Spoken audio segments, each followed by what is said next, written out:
There is a pandemic going on, and surprisingly, it's called Mojarro. Now, I'm sure you've heard of it, and I'm sure you know someone on it.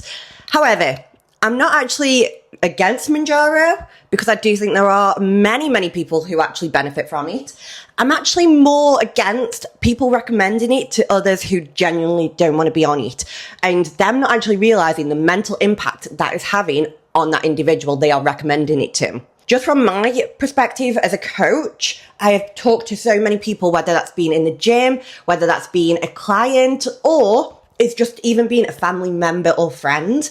And the fact that they are turning around to me being like, I genuinely do not want to talk to this person because all they talk about is weight loss, is talking about the fact I should go on Mojarro and not going to the gym and not focus on my health or healthy eating.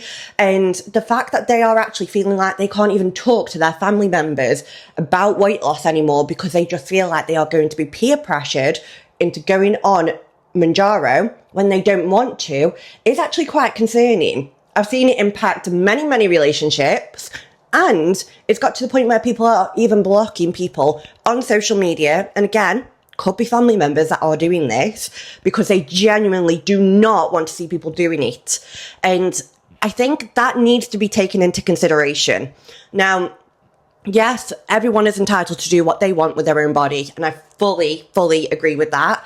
However, it's like when you are in the gym and someone comes up to you and gives you unsolicited gym advice. It's kind of the same thing, but just with nutrition now. And I don't think that's healthy in any way, shape or form, especially if someone has said how they are doing it, why they are doing it a certain way, and what they want from that certain way, because I think that is a huge thing. And to feel like you can't talk to your family members, to feel like that is the only option when you either have to talk to them and they recommend Mojarro, so you go on it to either please them or just shut them up, or you feel like you have to come away from them completely and not talk to them about private things.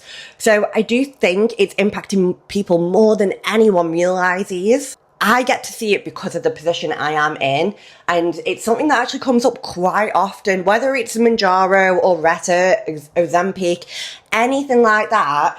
It comes up a lot more often than not, and I think it's just such a topic that is idolised more than it is actually warned against for actually talking to people about it. Now, I'm not saying it's bad, because I do, like I said, genuinely think for some people it is beneficial, but there are people out there who aren't going to benefit from it. Unfortunately, there is a lot of peer pressure from family members to go on it, and I do think as well, you have got to think of the impact if you yourself are on Ozempic and you have got young women, young men, or whoever in your family who really do not like how their body looks. You have got to think about the impact that they are going to think about when they want to lose weight. When they come to you for advice, what are you going to recommend them? Are you going to tell them to eat a little bit less, focus on getting the nutrients their body needs? Or are you going to tell them to go and get Ozempic? Because that's the kind of situation you need to actually put yourself in, because these situations are now coming up.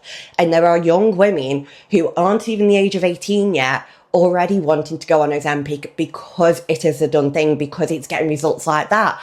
Now, again, some people genuinely benefit from it. There are some people who genuinely will not benefit from it. And I think that needs to be taken into a lot more consideration than a lot of people are giving it, unfortunately. So if you are on it and you are just telling people around you to go on it and it's dead easy, then probably think about the fact of what you're actually telling them.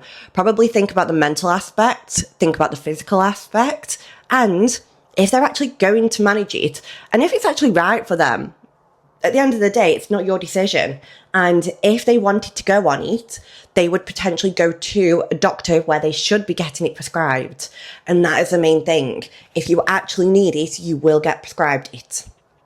It is that simple.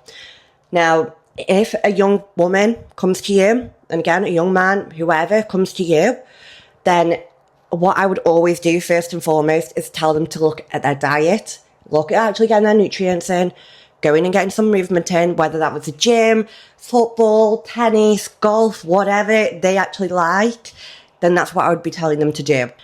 Because that actually gives them a lot more benefits in terms of their mental health, their self-worth. They're not tying a certain weight to their self-worth or their self-image, and they are probably going to get a lot more out of it because they are going and doing stuff for themselves.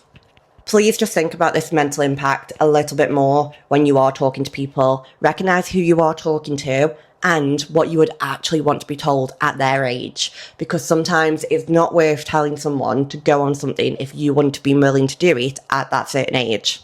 Hopefully this has just given everyone a little bit more of an insight, because honestly, the impact it's having is actually quite negative, and I really wish more people thought about it.